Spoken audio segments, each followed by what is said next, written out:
O choque ainda me percorre os ossos, mesmo agora, um nó frio e insistente no fundo do estômago. Aquilo não foi um encontro, foi uma colisão. Lembro-me daquele dia como se fosse ontem, embora, sinceramente, os detalhes se misturem um pouco, diluídos pelo terror e pela surpresa. Acho que foi numa terça-feira, sim, quase de certeza. Eu estava a dobrar umas fraldinhas na creche do Joãozinho. Pequeno João, meu menino, nosso menino, quando a porta se abriu com uma violência que fez os meus músculos encolherem. Não foi o João. Nunca era o João que me trazia surpresas agradáveis. Era a Ana Valente. Alta, elegante, com um rabo de cavalo tão esticado que devia repuxar-lhe a testa. O seu fato de seda vermelho gritava dinheiro e problemas, e o som dos seus saltos no chão de madeira parecia martelar na minha cabeça. Entrou como se fosse a dona do mundo, os olhos escuros percorrendo-me de alto a baixo, como se eu fosse um bicho estranho. Então, ela disse, um sorriso frio e malicioso nos lábios pintados de vermelho: "Esta é a ama de leite." Ama de leite. A palavra ecoou, amarga e estranha. O meu corpo reagiu por instinto. Levantei-me lentamente, colocando-me entre ela e o berço do Joãozinho. Uma barreira frágil feita de medo e um instinto materno que eu nem sabia que ainda possuía. "Quem é você?" perguntei. A minha voz parecia um sussurro rouco, quase inaudível. Ela riu, um som seco e frágil. "Sou a Sofia Valente", corrigiu, com a cabeça empinada. "A noiva do João." Um pedaço de gelo pareceu formar-se no meu estômago, descendo pesadamente. Noiva? O Pedro nunca tinha mencionado noiva alguma. O próprio João, ele nunca falara de outra mulher que não a falecida Sofia. Eu não sabia, gaguejei, a frase escapando antes que eu pudesse contê-la. O embaraço subiu-me ao rosto, um calor que rivalizava com o fogo que sentia dentro de mim. "Claro que não", ela respondeu, com um desdém que me fez querer encolher. "Tu és a empregada. Os empregados não precisam de saber dessas coisas." Ela lá aproximou-se do berço, os lábios franzidos num ligeiro desgosto, enquanto olhava para o Joãozinho. "Deus, ele é tão parecido com a Sofia. Coitado. Espero que supere esse queixo fraco." Ela estendeu uma mão bem cuidada, as unhas impecáveis para tocar o rosto do bebê. "Não." A palavra saiu-me num grito, mais forte do que eu pretendia, mais imperiosa. Eu, Ana Clara, a empregada invisível, acabara de gritar com a noiva de João Moretti. Aquilo não era normal. Mas ela ia tocar no Joãozinho com aquelas mãos que provavelmente tinham tocado em tudo na rua. Eu já ouvira a tossir, era tão pequeno. O coração de mãe sobrepôs-se a tudo. A Ana Valente parou, a mão suspensa no ar.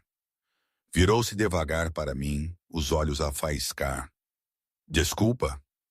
"Lave as mãos", exigi, a voz a tremer, mas firme. Os meus próprios joelhos pareciam gelatina.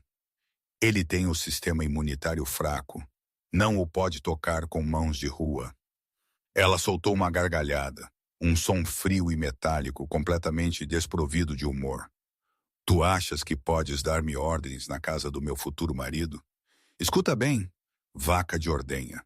És uma utilidade temporária. Assim que esse pirralho for desmamado, vais voltar para a sarjeta onde o João te encontrou. Não te sintas à vontade."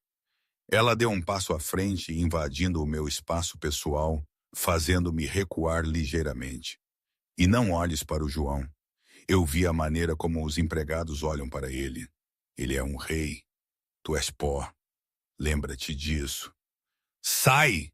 A voz veio da porta. Baixa, profunda, um rosnado vibrando com uma ameaça inconfundível. O João estava ali, parado, no escuro caótico do corredor. Eu nunca o tinha visto tão furioso. Não tinha percebido quando é que tinha chegado. Mas ali estava ele, imponente no seu fato escuro, o rosto tempestuoso, os olhos como brasas ardentes. O ambiente mudou, quase instantaneamente. A Ana Valente girou nos calcanhares, um beicinho a formar-se nos seus lábios vermelhos. Ardo, querido. Eu estava apenas a ver o bebê. Esta mulher estava a ser incrivelmente rude. Ardo. Era o apelido dela para ele. Eu nem me lembrava de como o chamava. João não olhou para ela. Não. Ele olhou para mim. Viu o meu rosto pálido, a minha postura defensiva em frente ao berço. O coração parecia querer sair-me pela boca. Uma batida descompassada e frenética. Eu ouvi-te, o João disse entrando na sala. O seu tom de voz tão gélido que me fez encolher. Parou em frente a Ana Valente. Eu ouvi o que lhe chamaste. Ah, por favor, é só uma piada. Ela é uma empregada paga, Ardo. Por que é que estás tão sensível? A Ana Valente estendeu a mão para a lapela do casaco dele. O João segurou-lhe o pulso. Não apertou. Não parecia ter que apertar. Mas o aperto era firme o suficiente para fazê-la estremecer, os olhos arregalados. Não há noivado, Ana. Nunca houve. O teu pai sugeriu uma aliança. Eu recusei repetidamente.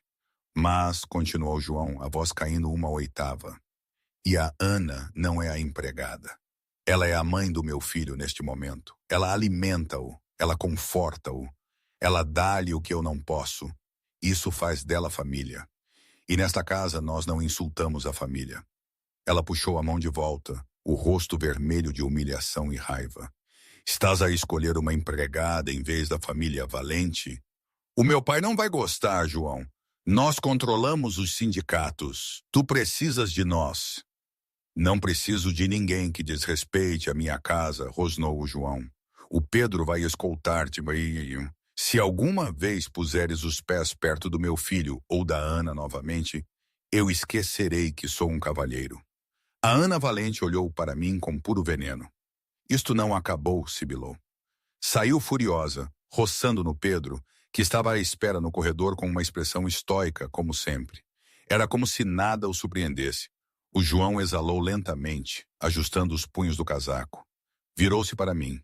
Estás bem? Eu assenti, embora os meus joelhos estivessem fracos, a tremer tanto que mal me aguentava de pé. Eu não conseguia respirar direito. Ela disse que era a tua noiva. Ela é delirante, respondeu, o tom de voz suavizado. O pai dela, o Dom Valente, está a forçar uma fusão. Não tenho interesse em casar de novo. Ela estava certa, no entanto. Sussurrei, olhando para as minhas mãos. As minhas mãos que tinham o cheiro dele, o cheiro de leite, o cheiro de casa. Eu sou apenas uma utilidade temporária. O João encurtou a distância entre nós em duas passadas.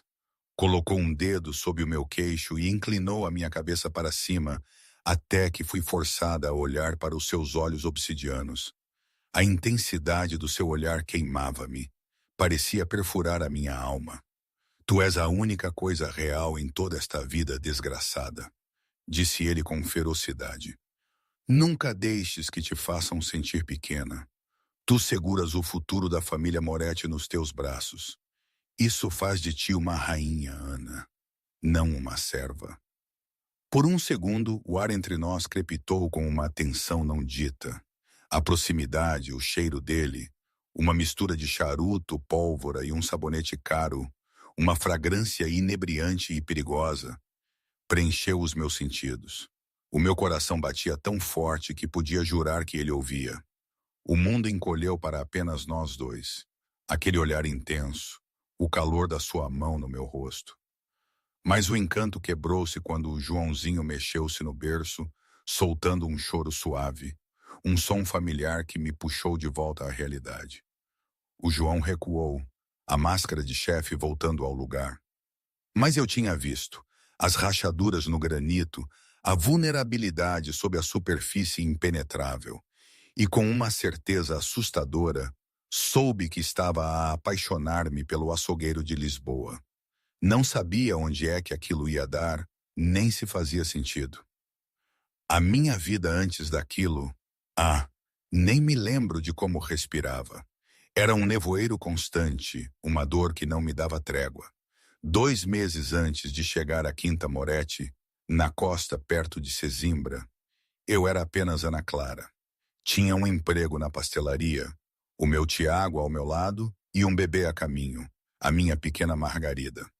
O meu pai costumava dizer: confia em ninguém que soe demasiado bem. Ele referia-se aos vendedores na feira de Setúbal, mas agora eu entendia de uma forma diferente. A perda da Margarida foi um silêncio esmagador. Morte ao nascer, enrolada no cordão. Tiago, o meu noivo, um mecânico com as mãos sempre sujas de graxa, deixou-me logo depois do funeral. Não aguentou a dor, nem as contas do hospital. Eu entendi. Mas caramba, eu também não aguentava. O meu corpo continuava a produzir leite para uma boca que nunca amamentaria, e a dor de peito físico era uma lembrança constante daquela ausência insuportável. Eu precisava de desaparecer, de fugir da minha vida em Setúbal, das memórias, dos olhares de pena. Quando vi o anúncio na tabacaria, procuravam empregada para uma família rica em Lisboa. Pagamento por fora, sem perguntas. Era exatamente o que eu precisava. Sem referências, sem passado. Só o agora. A Quinta Moretti, o João Moretti. Eu sabia quem ele era. Toda a gente em Lisboa sabia. O açougueiro de Lisboa, como lhe chamavam. Um homem terrível, impiedoso, mas com muito dinheiro. O meu coração ainda estava quebrado, mas um corpo vazio é um corpo vulnerável. Os dias ali eram estranhos. Eu, Ana Clara, que nem sequer conseguia dormir sem pensar na Margarida, estava no palacete do João, a limpar pó e a polir prata. O choro do Joãozinho, o pequeno João, era uma constante. Um lamento agudo que parecia ecoar nas profundezas do meu próprio corpo. Cada vez que ouvia, era como se algo se movesse dentro de mim, uma puxada física na minha própria carne. Tentei ignorar. Eu sabia as regras. Não olhar o Sr. Moretti nos olhos, não falar sem ser falada e acima de tudo, nunca entrar na ala da família. Mas naquela noite... a noite em que tudo começou, foi depois da meia-noite, talvez. As criadas da noite tinham ido para casa e eu estava a acabar de polir os talheres da sala de jantar. Os ruídos do palacete eram quase nenhuns, apenas o rangido distante das tábuas. Aquele choro, no entanto, não parava. Horas e horas.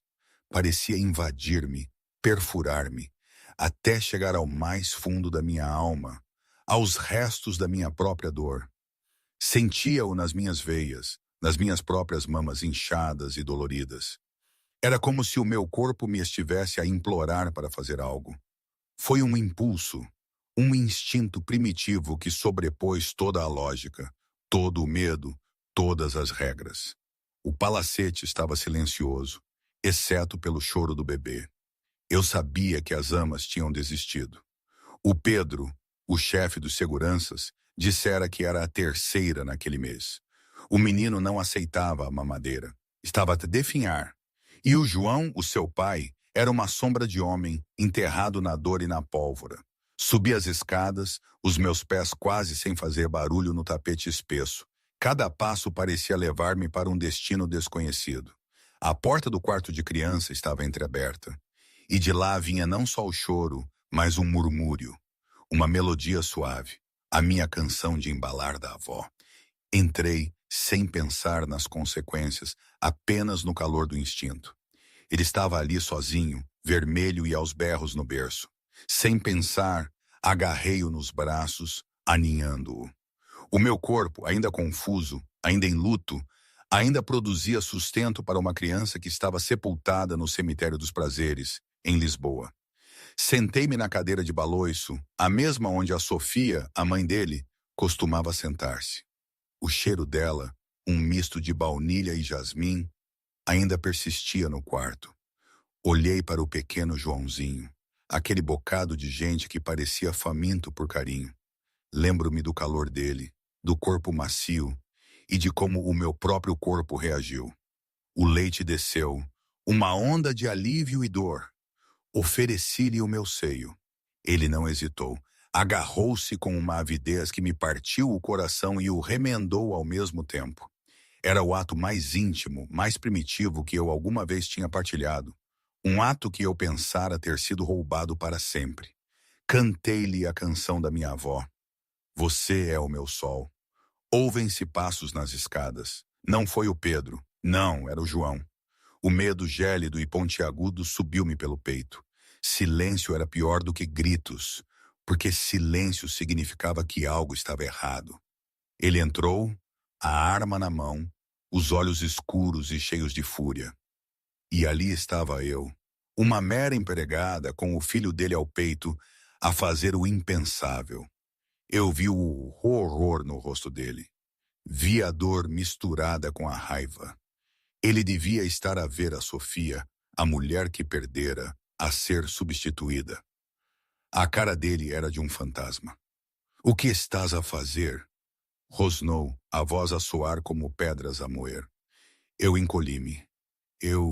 Desculpe, senhor. Sussurrei, a voz a tremer. Ele estava a chorar. Não parava. Eu simplesmente não conseguia aguentar. O Joãozinho estava aninhado ao meu seio, a sua mãozinha agarrada ao tecido do meu vestido. O João fixou o olhar no meu peito exposto, depois no leite, depois no rosto pacífico do filho. Era uma violação. Era um milagre. Quem és tu? Perguntou, a arma agora pendurada frouxamente ao seu lado. Ana Clara, sussurrei. Eu limpava o segundo andar. Ele olhou para o meu peito, depois para o meu rosto. Tens leite? Não era uma pergunta, era uma acusação. Puxei o bebê para mais perto, cobrindo-me com uma mão trêmula, embora o Joãozinho protestasse a interrupção com um suave resmungo. Eu perdi a minha filha, disse a voz quase inaudível. Há 2 semanas, natimorta. O ar pareceu abandonar a sala. 2 tragédias num único quarto. Um pai com um bebê e sem esposa. Uma mãe com leite e sem bebê. Põe-no no berço, ordenou o João, a voz vazia de emoção. Senhor, ele ainda está com fome. Eu disse, põe-no no berço. Rugiu a dor virando-se para uma raiva cega. Sai! Sai da minha casa! Eu levantei-me apressadamente, ajustando o meu vestido cinzento. Pouso o bebê, que agora resmungava delicadamente no berço. Olhei para o João uma última vez. Medo e pena misturados nos meus olhos, e fugi. Corri pela saída de serviço para a chuva torrencial de Lisboa, sem casaco, sem carteira, sem dignidade.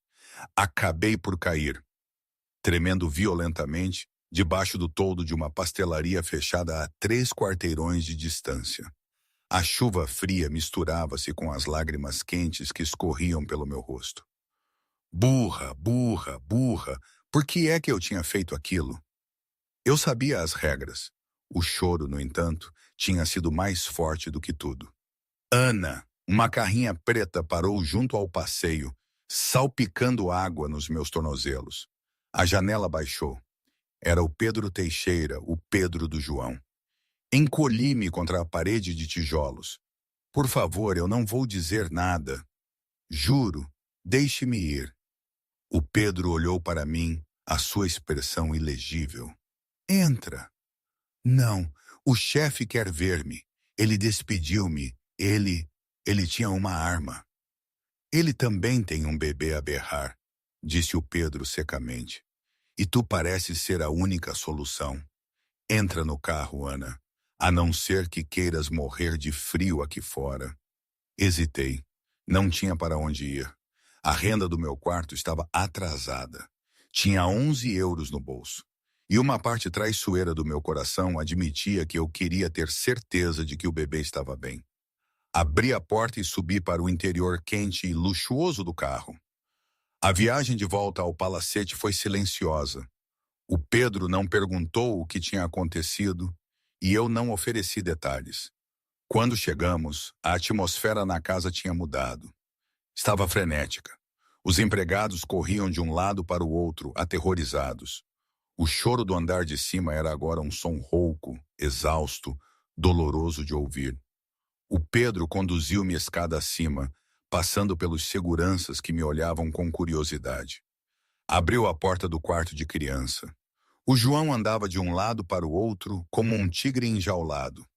A gravata estava desfeita, as mangas arregaçadas, revelando tatuagens que envolviam os seus antebraços, frases em latim e linhas geométricas.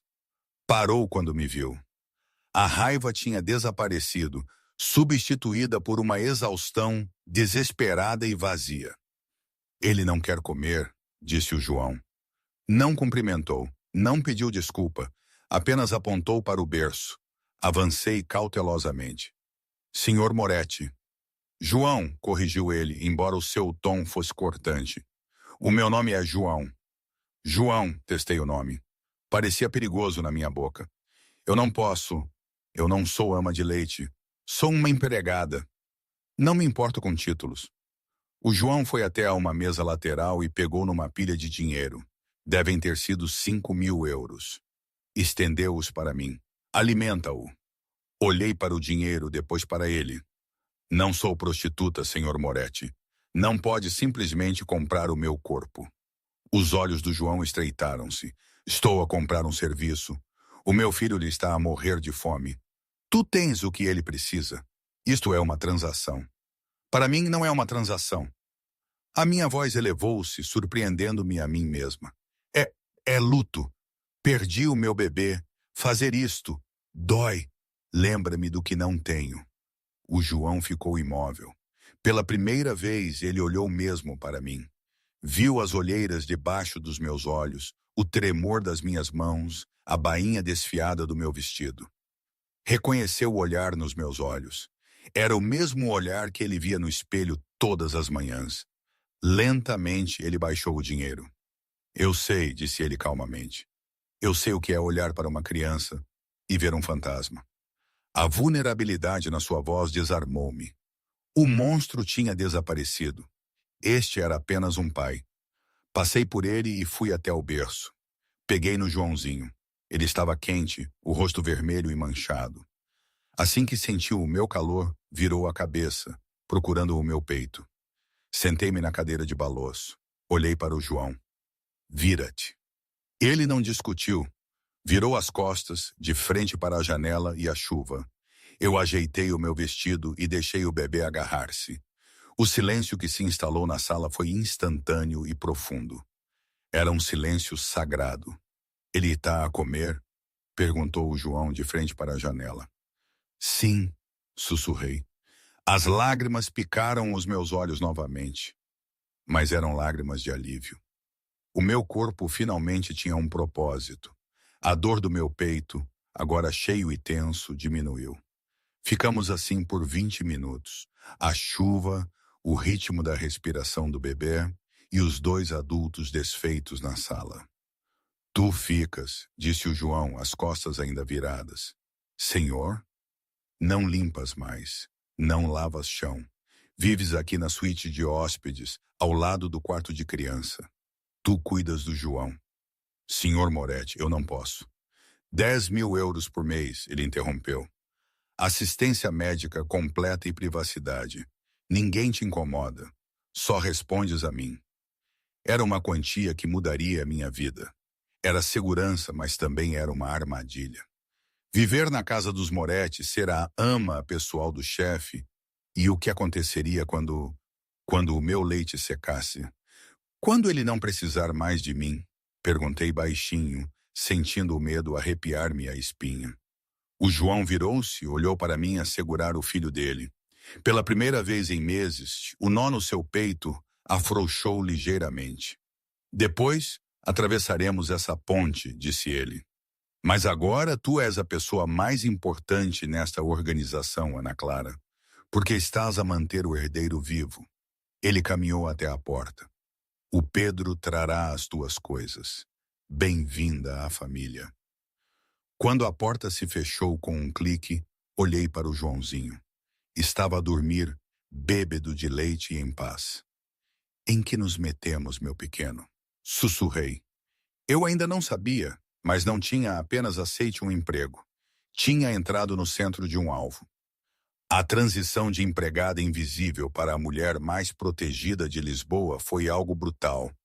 O meu novo quarto era maior do que todo o apartamento que eu partilhava com o Tiago. Tinha papel de parede de seda, uma casa de banho com uma banheira de imersão com vista para a cidade e um closet cheio de roupas que eu nunca tinha comprado. O Pedro as trouxe no dia seguinte à minha mudança. O chefe não quer que use trapos, dissera ele, deixando sacos de roupas cheios de camisolas de caxemira, blusas de algodão macias para a amamentação e jeans que custavam mais do que um carro usado. Eu sentia-me uma impostora.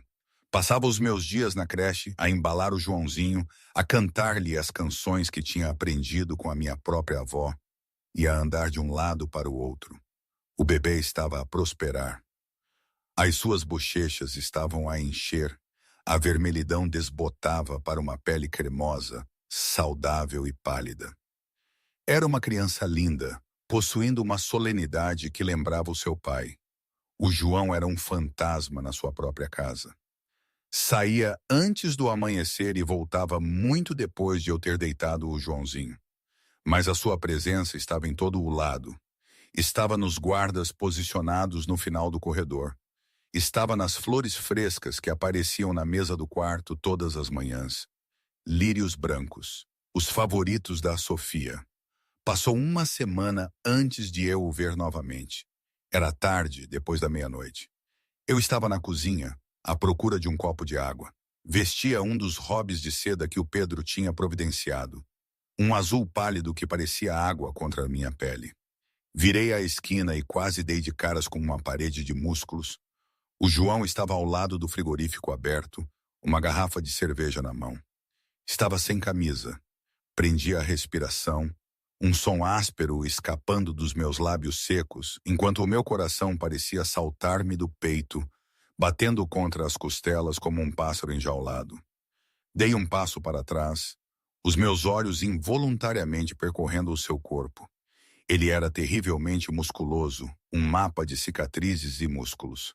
Uma cicatriz longa e irregular ia das costelas até a anca. Uma ferida de faca, presumi. Outra cicatriz de bala no ombro. Ele parecia um mapa de guerra.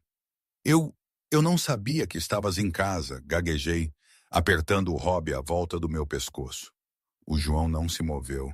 Deu um gole lento na sua cerveja, os seus olhos acompanhando os meus movimentos. Parecia exausto, as sombras sob os seus olhos profundas. É a minha casa, Ana, disse ele, a voz rouca de fadiga. Normalmente estou aqui mesmo quando não me vês. Eu só queria água, disse. Ele esticou a mão atrás de si, pegou numa garrafa de água mineral e deslizou-a sobre a ilha de mármore na minha direção. Como ele está? Ele está bem, disse eu, agarrando a água como se fosse uma salvação. Ele sorriu hoje. Um sorriso verdadeiro, não apenas gases. A expressão do João suavizou-se apenas uma fração. Ele sorriu? Sim, eu estava a cantar para ele, você é o meu sol. Ele olhou para mim e sorriu. O João desviou o olhar, fixando-o na sala escura. A Sofia costumava cantar isso. O nome pairou no ar, pesado e cortante. Posso parar? Disse eu rapidamente. Se for demasiado doloroso. Não, interrompeu o João. Ele contornou a ilha, parando a poucos centímetros de mim.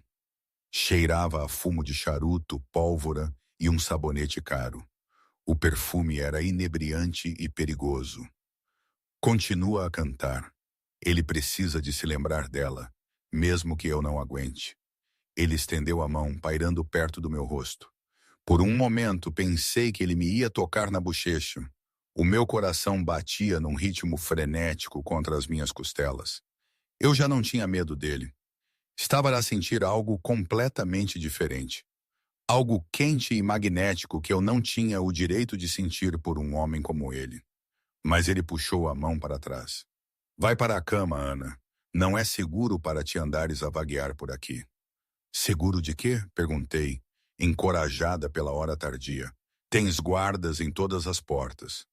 Os olhos escuros do João fixaram-se nos meus. Seguro de mim. Ele virou-se e afastou-se, desaparecendo nas sombras da casa. Fiquei ali, a tremer na cozinha quente, o sabor do perigo a persistir na minha língua. A bolha de isolamento rebentara. Comentário pessoal de Ana Clara. Espera, preciso de fazer uma pequena pausa aqui. Sinto que estou a reviver tudo isto e honestamente é de loucos. Pensam que estou a exagerar, não é? A empregada, o chefe da máfia, o bebê que os uniu. Parece uma história de cinema, daquelas que se vê na televisão e se pensa, isto nunca aconteceria na vida real. Mas aconteceu. Aconteceu-me a mim, Ana Clara, que só queria fugir da minha própria dor e encontrei uma ainda maior, mais partilhada. É engraçado como a gente se encontra em situações que nem em 1000 vidas imaginaríamos. Um homem tão frio, tão brutal, tão temido, e eu, uma mulher que acabara de perder tudo, a agarrar-me ao último vestígio de humanidade que me restava. O que é que eu estava a pensar? No fundo, eu sei. Eu estava a pensar no meu bebê perdido. Eu estava a pensar que aquele bebê, o Joãozinho, precisava de mim. E o João, o seu pai, precisava de alguém que visse para além do açougueiro de Lisboa. Éramos 2 destroços a tentar manter um barco à tona. Não é amor romântico, não é conto de fadas, é complexo e complicado. E talvez por isso demasiado real. Ainda hoje não sei se foi a decisão certa. Talvez fosse a única decisão possível. Mas o que teriam feito vocês? Teria alguém arriscado tudo por um bebê que não era seu? Numa casa cheia de perigo? Não sei, nem queria saber. De volta à história. A bolha a que ele me tinha dado rebentou violentamente 2 semanas depois. O pequeno Joãozinho precisava da sua consulta dos 3 meses. O Dr. Eris, o pediatra particular da família, normalmente fazia visitas à casa, mas o equipamento especializado necessário para um ecocardiograma, uma pequena preocupação que os médicos tinham assinalado, estava na clínica, na Baixa de Lisboa. O João ordenou um protocolo de segurança total. 3 carros latiu ao telefone enquanto andava de um lado para o outro no hall de entrada. Quero o SUV blindado no meio, carro de isco à frente. Pedro, tu conduzes a traseira. Eu estava junto às escadas, a segurar o Joãozinho na sua cadeirinha.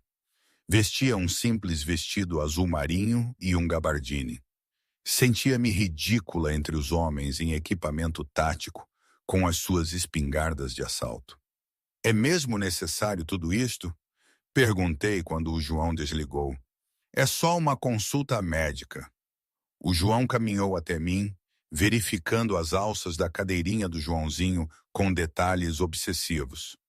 No meu mundo, Ana, no momento em que passas por aquela porta, és um alvo. O Dante Rocha ainda está a fazer movimentos. Ele sabe que estou vulnerável. Não estás vulnerável, disse eu suavemente. Ele olhou para mim, os olhos escuros. Estou agora. Ele empurrou-nos para o SUV do meio. As janelas eram fumadas e de vidro à prova de bala. Sentei-me no banco de trás com o Joãozinho. O João sentou-se ao meu lado, o seu corpo virado para a janela, a escanear a rua. A sua mão repousava na coxa, a poucos centímetros da arma.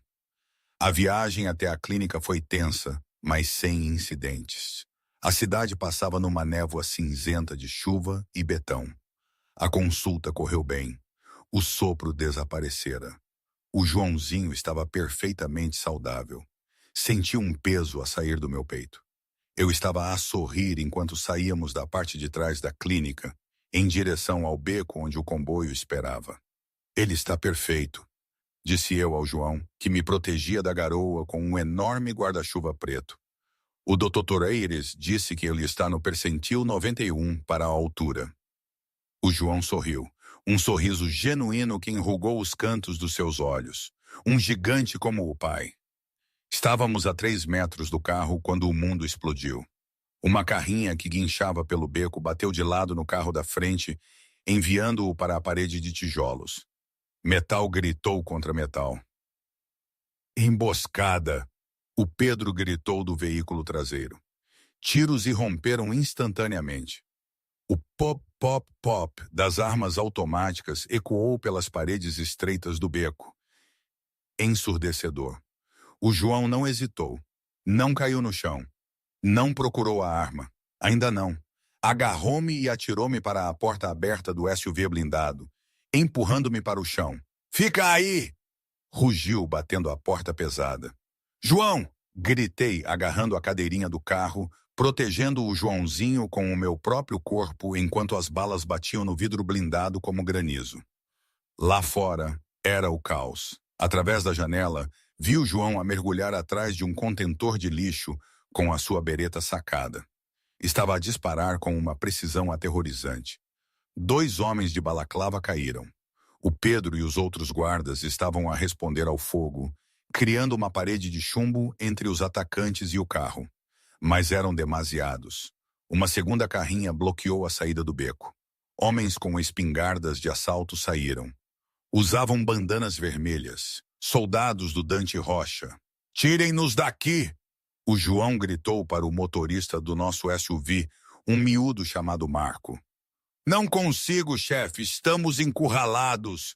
Marco gritou, o pânico a surgir na sua voz. Uma bala estilhaçou o espelho lateral. Marco amaldiçoou, abaixando-se. Olhei pela janela. Vi um homem a apontar um lança-granadas. Não, uma pistola de sinalização modificada para o carro. O João também o viu. Saiu da cobertura. Era um movimento suicida. Correu pelo pavimento, as balas a salpicar água à volta dos seus pés. Atacou o homem com a pistola de sinalização, assim que este puxou o gatilho. O sinalizador disparou, girando no céu. O João usou a pistola para atacar o homem. 3 golpes selvagens que deixaram o atacante imóvel, mas ele estava exposto. João, cuidado! Gritei, embora ele não me pudesse ouvir. Um atirador numa escada de incêndio apontou. Eu não pensei. Não considerei o vidro à prova de bala ou os cadeados. Vi o homem que eu amava. Sim, amava. Prestes a morrer. Agachei-me, destranquei a porta e empurrei-a para abrir. Atrás de ti! Gritei. O João virou-se, levantou a arma e disparou um único tiro. O homem na escada de incêndio caiu, aterrando com um baque nauseante. Mas a distração custou-lhe. Outro atirador ferido no chão levantou uma pistola e disparou. O João recuou, apertando o lado. Caiu sobre um joelho. Não! Eu saí apressadamente do carro. Volta para dentro! O Pedro estava a gritar, a disparar fogo de supressão. Corri para o João. Ele gemia, o sangue a escorrer pelos seus dedos, manchando a sua camisa branca de carmesim. Seu idiota! Ele sibilou, olhando para mim com os olhos arregalados e aterrorizados. Vai para o carro. Não senti. Agarrei-o por baixo do braço. Eu era pequena e ele era pesado. Um peso morto. Mas a adrenalina é uma droga poderosa. Levanta-te, João. Pelo Joãozinho, levanta-te. O João cerrou os dentes, um rugido primordial a rasgar-lhe a garganta, e forçou-se a levantar, apoiando-se pesadamente em mim. Cambaleamos de volta para o SUV. Balas uniram por nós, uma puxando a manga do meu casaco. Caímos no banco de trás. O Pedro, tendo abandonado o carro traseiro, saltou para o banco do motorista, empurrando o Marco para o lado. Agarrem-se! O Pedro gritou. Ele enfiou o pesado SUV em marcha atrás, batendo na carrinha atrás deles. A blindagem aguentou. Ele acelerou, arranhando pintura e metal, empurrando os destroços para o lado e saiu do beco para a rua principal. Dispararam serpenteando pelo tráfego, deixando a zona de guerra para trás. No banco de trás, o silêncio voltou, pesado e com cheiro a cobre. Eu tremia violentamente. Verifiquei o Joãozinho. Estava a chorar, chocado com o barulho, mas ileso. Virei-me para o João. Estava encostado à porta, o rosto cinzento. A mão estava pressionada contra o abdômen, o sangue a pulsar entre os seus dedos. João, soluço, arrancando o meu lenço para o pressionar contra a ferida. Saíste do carro, ele sussurrou, os olhos desfocados. Eu disse-te para ficares no chão. Vias morrer, gritei, pressionando com mais força a ferida. Vias morrer e deixá-lo sozinho. O João olhou para mim. Estendeu uma mão ensanguentada e tocou-me o rosto, manchando de vermelho a minha bochecha pálida. Tu salvaste-me, murmurou, como se não pudesse acreditar. Por quê? Porque engasguei-me, as lágrimas a escorrer-me pelo rosto, misturando-se com o sangue dele. Porque precisamos de ti. Os olhos do João fecharam-se. Pedro! Gritei. Ele está a desmaiar! Acelera! O Pedro olhou para o espelho retrovisor, o rosto sombrio. Estou a ligar para o cirurgião particular. Vamos para a casa segura. A penthouse já não é segura. Há um rato. Eles sabiam a nossa rota. Segurei a cabeça do João no meu colo, acariciando o cabelo dele, sussurrando orações que não dizia há anos. Não ouses morrer. Sussurrei ferozmente. Não tens permissão para desistir. Não agora. João Moretti, o açougueiro de Lisboa, jazia inconsciente nos braços da sua empregada, enquanto a cidade de Lisboa chorava chuva contra as janelas. A guerra tinha começado oficialmente, e eu já não era uma espectadora. Eu era uma combatente. A casa segura não era um bunker. Era uma fortaleza de vidro e aço escondida nas densas florestas da Serra da Estrela, a 2 horas da cidade. Foi projetada para ser invisível da estrada, um cubo modernista em balanço sobre um rio caudaloso. O Pedro conduziu o SUV diretamente para a garagem subterrânea. A porta de metal gemeu e fechou-se atrás de nós, selando-nos lá dentro.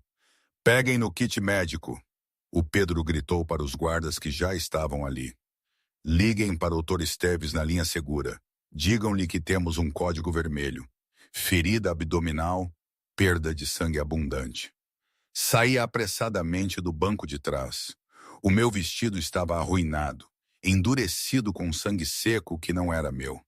O Joãozinho estava preso ao meu peito na cadeirinha, o seu corpo minúsculo quente contra o meu coração ofegante. O João estava inconsciente. 2 guardas levantaram-no do carro. Parecia cinzento, a cabeça pendida para trás, parecendo inquietantemente uma estátua caída. Ele está... Não consegui terminar a frase. Ele está vivo, disse o Pedro, verificando o pulso do João. Mas mal, precisamos de levá-lo para a enfermaria lá em cima agora. Eles moveram-se com uma eficiência praticada. Eu segui-os, as minhas pernas a tremerem tanto que pensei que ia desmaiar. Fui levada para um quarto branco e estéril que parecia mais um bloco operatório do que um quarto. O Dr. Esteves, um homem calvo com óculos de arame que parecia um professor universitário, mas movia-se como um médico de combate, já estava a desinfetar as mãos, chegara de helicóptero minutos antes de nós. Ponham-no na mesa, o Esteves latiu. Cortem a camisa. Eu estava no canto, agarrada ao Joãozinho. Observei enquanto cortavam a camisa sob medida do João. A ferida era feia, um buraco escuro e zangado acima da anca. A bala está alojada, anunciou o Esteves, pressionando monitores no peito do João. O monitor cardíaco começou a emitir um ritmo rápido e errático. A pressão está a cair. 80/50. Preciso de um negativo. 2 unidades de imediato. Minha senhora precisa de sair, disse um dos guardas, tocando-me gentilmente no braço. Não, disse eu. A minha voz era calma, mas firme como aço. Minha senhora, isto vai ficar feio. Eu disse não. Virei-me para ele, os meus olhos azuis a brilhar. Eu não o vou deixar. Eu segurei o sangue dele no carro. Eu não o vou deixar agora. O guarda olhou para o Pedro. O Pedro assentiu com a cabeça. Deixem-na ficar. Ela mereceu. Durante as 2 horas seguintes, Observei o homem que amava ser desmontado e remontado. Vi o fechar de pinças hemostáticas, a sucção de sangue, o tilintar metálico da bala a cair numa bandeja de metal. Murmurei suavemente para o Joãozinho, mantendo-o calmo, enquanto os meus olhos nunca deixavam o rosto do João. Rezei. Barganhei com um Deus a quem não falava desde que a minha filha morrera.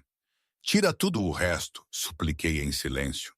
Tira o dinheiro, tira o meu orgulho, só não o tires a ele. Não faças do Joãozinho órfão 2 vezes. Ele está a estabilizar, disse o Dr. Esteves finalmente, tirando as luvas ensanguentadas. A bala falhou o rim por 1 milímetro. Ele tem sorte ou é demasiado teimoso para morrer. Deixei escapar um suspiro que era meio soluço. Caminhei até a mesa. O João estava pálido, ligado a soros e monitores.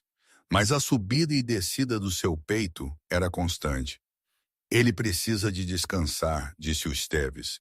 Estará sedado por pelo menos 12 horas. O Pedro escoltou o médico para o interrogatório. A sala silenciou, deixando apenas o zumbido das máquinas e o som do rio a correr lá fora. Puxei uma cadeira para perto da cama. Soltei o Joãozinho e amamentei-o ali, na calma que se seguiu à violência. Olha para o teu pai, Joãozinho, sussurrei, acariciando o cabelo macio do bebê. Ele lutou por nós. Ele é um guerreiro. O João não acordou naquela noite, nem na manhã seguinte. Eu não dormi. Andava de um lado para o outro na sala. Lavei o rosto na casa de banho, emprestando uma das camisolas limpas do João do armário que o Pedro tinha abastecido. Pendia-me até aos joelhos, cheirando a cedro e a ele. Por volta do meio-dia do segundo dia, a febre instalou-se. O João começou a debater-se, a sua pele queimava ao toque. Murmurava em italiano palavras espessas de delírio.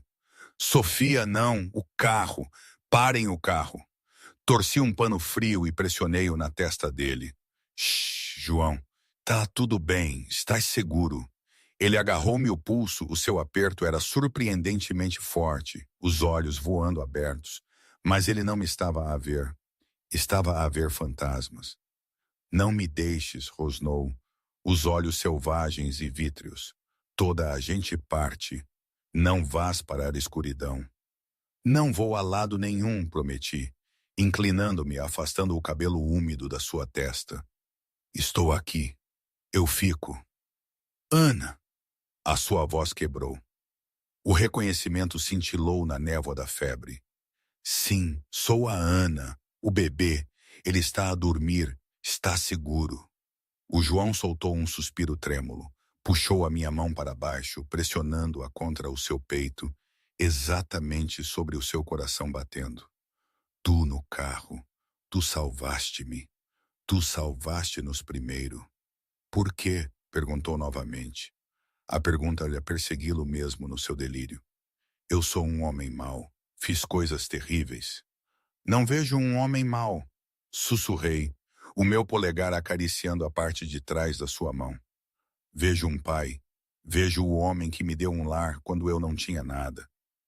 O João olhou para mim. Realmente olhou para mim através da dor e da febre. Acho, murmurou, as pálpebras caindo enquanto o sedativo o puxava de volta para o sono. Acho que poderia ser bom para ti. Ele desmaiou novamente, mas não largou a minha mão. Eu fiquei ali enquanto o sol se punha, transformando as paredes de vidro em espelhos que nos refletiam aos dois. O rei e a empregada, unidos por sangue e segredos. 3 dias depois, o João já estava sentado. Estava fraco, os seus movimentos restritos pelas ligaduras apertadas à volta do tronco, mas a febre tinha passado. A sua inteligência aguda e calculista estava de volta aos seus olhos. Sentado na ilha da cozinha da casa segura, revia imagens de segurança num tablet. Eu estava a cozinhar ovos na bancada. Era uma cena doméstica que parecia estranhamente normal, considerando as circunstâncias. A fuga veio da equipa de transporte, disse o João, a sua voz rouca, mas forte. Afastou o tablet com frustração. Apenas 4 pessoas sabiam a rota. Eu, o Pedro, o motorista e o despachante. O Pedro nunca te trairia, disse eu, virando um ovo. Não me virei. Ele olha para ti como um filho. Nesta vida, Ana, os filhos matam os pais por uma coroa. César e Brutus. É a história do mundo. O Pedro não é Brutus, insisti, colocando a comida no prato e servindo-o. Come. O doutor Esteves disse que precisas de proteína. O João olhou para os ovos, depois para mim. Eu vestia jeans e uma camisola cinzenta macia, o cabelo puxado para trás num coque desarrumado. Parecia cansada, mas resistente. O medo que me definira quando nos conhecemos pela primeira vez tinha desaparecido, substituído por uma força silenciosa que ele achava completamente cativante. Tornaste-te mandona, observou pegando num garfo. Alguém tem de ser. És um paciente terrível. Sou terrível em tudo, murmurou. Deu uma garfada, depois fez uma pausa. Ana? Sim. Obrigado. Congelou. Pelos ovos, por teres ficado. O Pedro disse-me que te recusaste a sair do quarto durante a cirurgia. Disse-me que dormiste na cadeira durante 3 noites. Eu corei, virando-me para o lavatório para esconder o rosto. Não queria que o Joãozinho ficasse sozinho se algo acontecesse. O Joãozinho tem um quarto de criança no corredor. Ele corrigiu. Não ficaste pelo Joãozinho. O João levantou-se. Moveu-se lentamente, encolhendo-se ligeiramente, mas caminhou até mim. Virou-me para o encarar. A cozinha estava silenciosa. A floresta lá fora era uma parede de pinheiros verdes e névoa cinzenta. Por que ficaste, Ana? Olhei para ele. O ar entre nós ficou subitamente fino, elétrico. Por quê? Sussurrei, o meu coração a bater contra as costelas. Porque não conseguia imaginar um mundo sem ti. Os olhos do João escureceram. Ele estendeu a mão, segurando o meu rosto nas suas mãos grandes e ásperas. Os seus polegares traçaram as minhas maçãs do rosto. Sou um homem perigoso para amar, Ana. Trago a guerra à minha porta. Tenho sangue nestas mãos.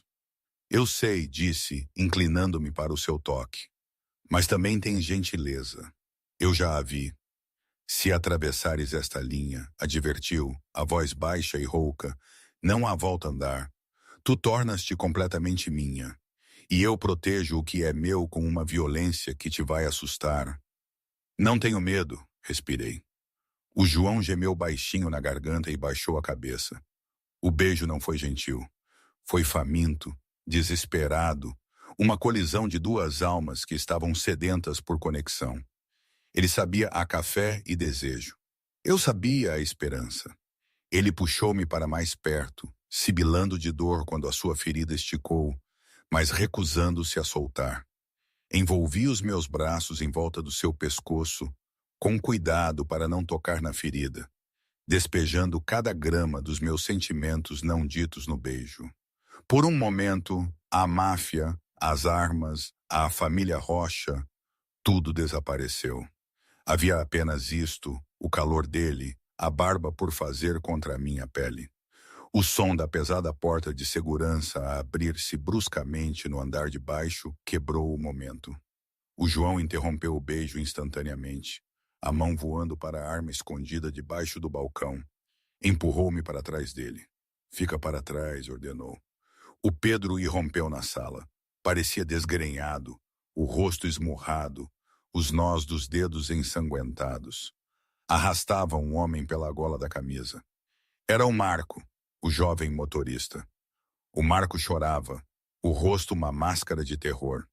Encontrei o rato, chefe, o Pedro cuspiu, atirando o Marco para o chão. Encontrei-o a tentar desativar os sensores de perímetro. O João olhou para o miúdo. O Marco tinha apenas uns 20 anos. Marco, disse o João, a sua voz terrivelmente calma, confiei-te a vida do meu filho. Eu não tive escolha, o Marco soluça, encolhendo-se numa bola. Eles têm a minha irmã, chefe. O Rocha levou a Júlia. Ele disse que lhe cortava a garganta se eu não desse a localização. Então deste-lhe a rota para a clínica? Sim, desculpem. Pensei que eles apenas vos iriam assustar. Não sabia que iam usar um lança-granadas. E agora? O João deu um passo à frente, a arma na mão, pesada e escura. O que estás a fazer com os sensores, Marco?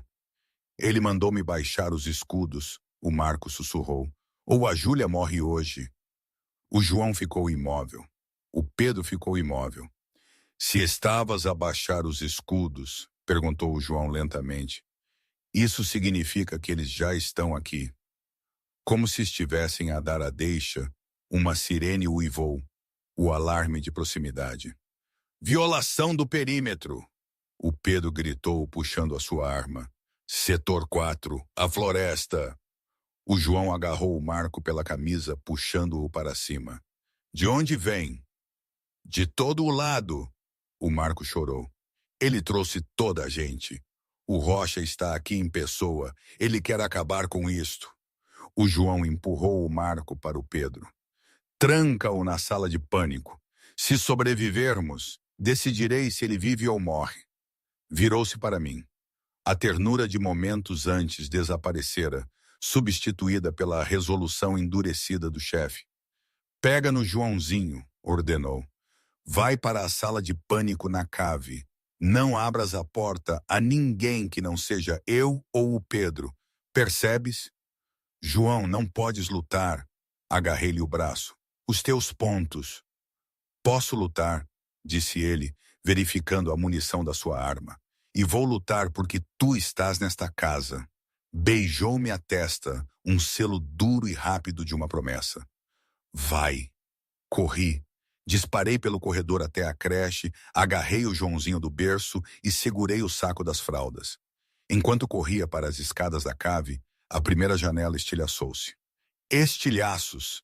Uma lata de gás lacrimogêneo rolou pelo chão da sala, sibilando fumo branco. Tiros irromperam da linha de árvores. As paredes de vidro da casa, projetadas para deixar a natureza entrar, estavam agora a estilhaçar-se para dentro, expondo-nos aos lobos. Cheguei à pesada porta de aço da sala de pânico. Atirei o Joãozinho para dentro. Depois voltei. Vi o João a abrigar-se atrás da ilha da cozinha, disparando 2 balas contra o fumo. Vi o Pedro a virar uma pesada mesa de carvalho para se cobrir. E depois vi a silhueta de um homem a entrar pelas portas de vidro quebradas. Usava um longo gabardine e fumava um charuto. O Dante Rocha. João. A voz do Dante ecoou, jovial e aterradora. Ouvi dizer que estavas morto. Vim prestar os meus respeitos. Bati à porta da sala de pânico e tranquei os parafusos. Eu estava segura. O Joãozinho estava seguro. Mas o homem que eu amava estava lá em cima, ferido e em menor número, trancado numa jaula de vidro com o próprio diabo. Deslizei pela parede, abraçando o meu bebê, e ouvi a guerra começar acima da minha cabeça. Lá dentro da sala de pânico, o ar era reciclado e frio. Agarrei o Joãozinho ao peito, os meus olhos fixos nos monitores. No ecrã, a sala de estar era uma névoa de fumo e tiros intermitentes. Desiste, Ardo. A voz do Dante Rocha zombava pelos altifalantes, distorcida, mas a gotejar a arrogância. Tenho 20 homens. Estás a sangrar. Acabou. O João não respondeu. Na transmissão a preto e branco, granulada, viu alcançar um painel na parede. Os comandos da casa inteligente. As luzes da casa apagaram-se instantaneamente. No meu ecrã, a vista mudou para um infravermelho verde fantasmagórico. Para o Dante e os seus homens, o mundo tinha desaparecido na escuridão total. Para o João era um terreno de caça. Ele moveu-se como um fantasma. Não fugiu. Correu na direção deles.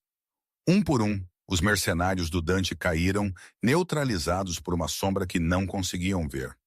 O Pedro juntou-se à refrega por trás de uma mesa virada, cobrindo o flanco do João. Não foi uma batalha. Foi um desmantelamento cirúrgico. Finalmente, apenas o Dante permaneceu. Estava no centro da sala de estar estilhaçada, girando descontroladamente com uma lanterna, o pânico gravado no seu rosto. Enfrenta-me. O Dante rugiu para as sombras. Sai e morre como um homem. O João entrou no feixe de luz. Estava ensanguentado, a camisa rasgada, as ligaduras a escorrer vermelho, mas estava de pé, alto. O Dante sorriu, apontando a sua Desert Eagle banhada a ouro para o coração do João. Adeus, rei. Clique. O Dante franziu a testa. Puxou o gatilho novamente. Clique. Contas as balas, Dante? O João perguntou, caminhando firmemente na sua direção. Eu conto. Disparaste 7 para o teto, 1 para a janela, e falhaste-me 2 vezes no beco. Tenho uma recarga. O Dante mexeu-se para agarrar um carregador. Ele foi demasiado lento. O João encurtou a distância e cravou o punho na mandíbula do Dante. A arma caiu ruidosamente. O Dante desmoronou-se, cuspindo sangue. Espera, Ardo! O Dante recuou em direção às portas de vidro partidas. Podemos fazer um acordo. Metade do território. O João parou sobre o homem que tinha ameaçado o seu filho. Não fazes acordos com fantasmas, disse ele friamente. Com um pontapé selvagem, o João atirou o Dante para trás, sobre a borda da varanda em balanço, e para o rio revolto lá embaixo. A água engoliu o grito instantaneamente. O silêncio voltou à casa de vidro. Anulei os cadeados da sala de pânico e disparei escada acima, com o Joãozinho preso ao meu peito. Encontrei o João caído de joelhos entre os cacos de vidro, o Pedro a pressionar um pano no seu lado. João! Caí no chão ao lado dele. Estou bem, ele sibilou, embora o seu rosto estivesse pálido como papel. Estendeu uma mão trêmula para tocar a minha bochecha, depois o pé do Joãozinho. Ele está seguro?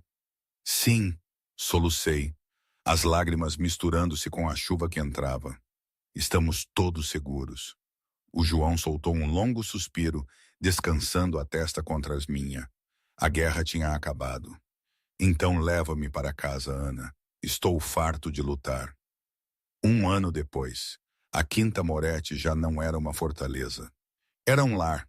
O pequeno Joãozinho, agora um menino robusto, cambaleava pela relva, a perseguir um cachorrinho Golden Retriever. Eu o observava do pátio, a beber um chá gelado. Usava um simples vestido de verão branco e um anel de diamantes enorme que refletia a luz do sol. As portas de vidro abriram-se e o João saiu. Movia-se facilmente agora, embora a cicatriz no seu lado ficasse para sempre. Parecia mais jovem, o pesado fardo do submundo tirado dos seus ombros. O Pedro acabou de ligar, disse o João sentando-se ao meu lado e pegando na minha mão. A fusão com os sindicatos está completa. O negócio é legítimo, Ana, 100%. Sem mais armas, sem mais carregamentos. Eu sorri, apertando a mão dele. Conseguiste. Conseguimos, ele corrigiu. Observou o filho brincar, uma expressão de profunda paz no seu rosto. Eu era um morto-vivo antes de entrares naquela creche. Tu não alimentaste apenas o meu filho. Tu salvaste a minha alma. Eu estava apenas a fazer o meu trabalho, brinquei suavemente. O melhor erro que alguma vez cometi, disse ele, e beijou os meus nós dos dedos. Nunca tivemos um casamento de verdade. Apenas os papéis do cartório para te manter segura. Mas eu quero que o mundo saiba. Quero levantar-me e fazer um voto que não tem nada a ver com silêncio. Ele inclinou-se, os seus olhos escuros cheios de amor. Quero prometer amar-te até que a última estrela se apague.